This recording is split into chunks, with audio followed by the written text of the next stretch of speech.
Hello, this is Jordan with you today to discuss pre-flight checks, everything that needs to be done before you take your airplane to the sky.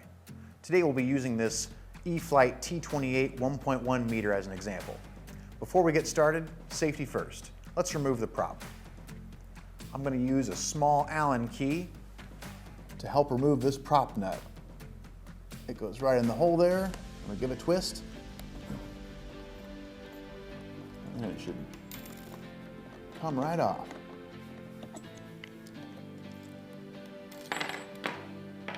Now that the propeller is removed, we can safely work on the aircraft. When you've arrived at your flying field and you've removed your airplane from your truck or car, it's a good idea to inspect it thoroughly. Walk around the aircraft, check the wings, check the nose, the fuselage, the tail feathers, and the belly. Look for any damage that could have occurred in transport. Look for any cracks or splits that could affect the integrity of the airplane. If you notice any, you should repair them right away with foam-safe CA glue. Now that we've removed the propeller from the aircraft, we can double check that the surfaces are undamaged, and we can check our linkages and clevises. Here we have the push rod that connects to the servo inside the plane, that is then connected to the clevis, that is connected to the control horn. Be sure the clevis is in the proper holes of the control horn per the manual, and be sure the clevis rubber retainer is in place so that the clevis cannot work itself loose. Be sure to check the clevises on all the surfaces, the rudder, elevator, and ailerons. All have the same clevises.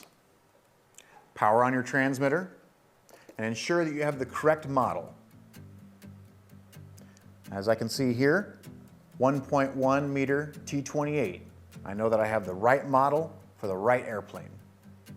Ensure your aircraft's programming matches your manual and always have the throttle cut on. Check your timer to be sure your timer is set to the manual's recommendation. Do not exceed the timer recommendation or you may lose power. Now that our transmitter's on, we know we're on the right model, our propeller is off, let's power the plane and take a look. Now that we've got our transmitter powered on, we've verified we're on the correct model, we can power the aircraft. Start by taking the hatch off and inserting our flight battery. We're going to plug into the ESC plug and we'll hear our ESC activate. The 3 beeps let us know that we've inserted a 3-cell LiPo battery, and that's exactly what this aircraft calls for. As you can see, I've pushed the battery in snug to where it belongs according to the manual. This will ensure that our center of gravity is correct in the airplane, and that we'll have proper balance in flight. There you heard the Spectrum AR631 activate, letting us know we're ready to fly. Let's get the hatch back on and finish our pre-flight checks.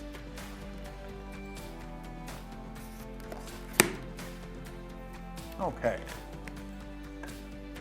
Now that our battery is installed, we can do our pre-flight checks of our surfaces. I'm going to swing the plane around to give you a better look.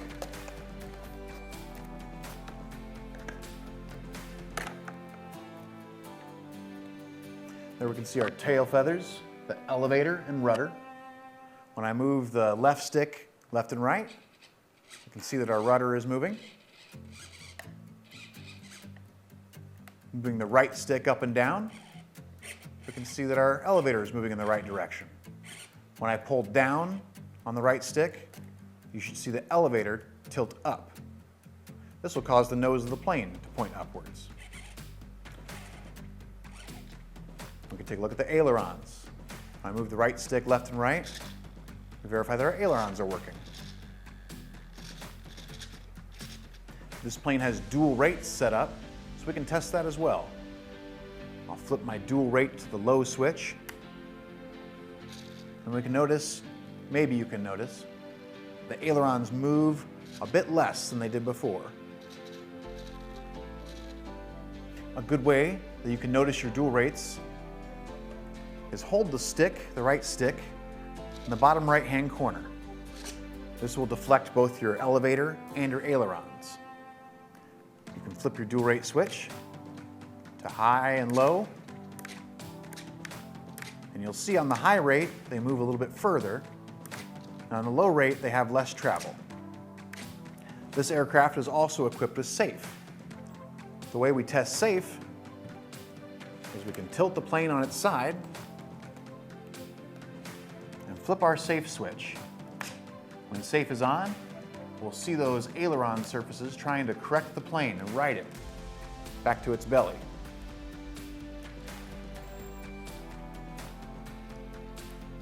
When safe is off, we see that they no longer deflect, trying to right the plane. You still may see some movement from AS3X, but it is not the full deflection of safe.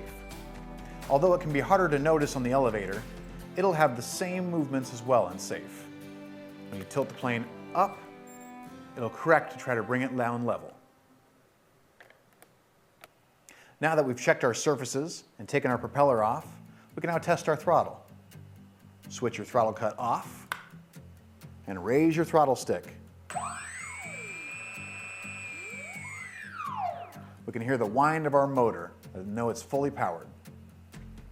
After you've performed your control tests, perform a range test in your transmitter. It is very important to do it at your flying field before flight. Refer to your airplane's manual or your transmitter's manual for details. Another good test before you fly? Bring a volt checker with you and check your LiPo battery before you insert it in the aircraft. Choose a flying field free of people, pets, trees, or other obstacles, and know your local ordinances for safe, trouble-free RC flight. Be aware of the sunlight and how difficult it can be to spot your plane on a bright day. Be sure you have a hat or sunglasses to help you keep sight and orientation of the aircraft. I hope you found this information today useful and take it with you next time on your RC flying adventure. Please check out some of our other RC videos for tips on your RC journey.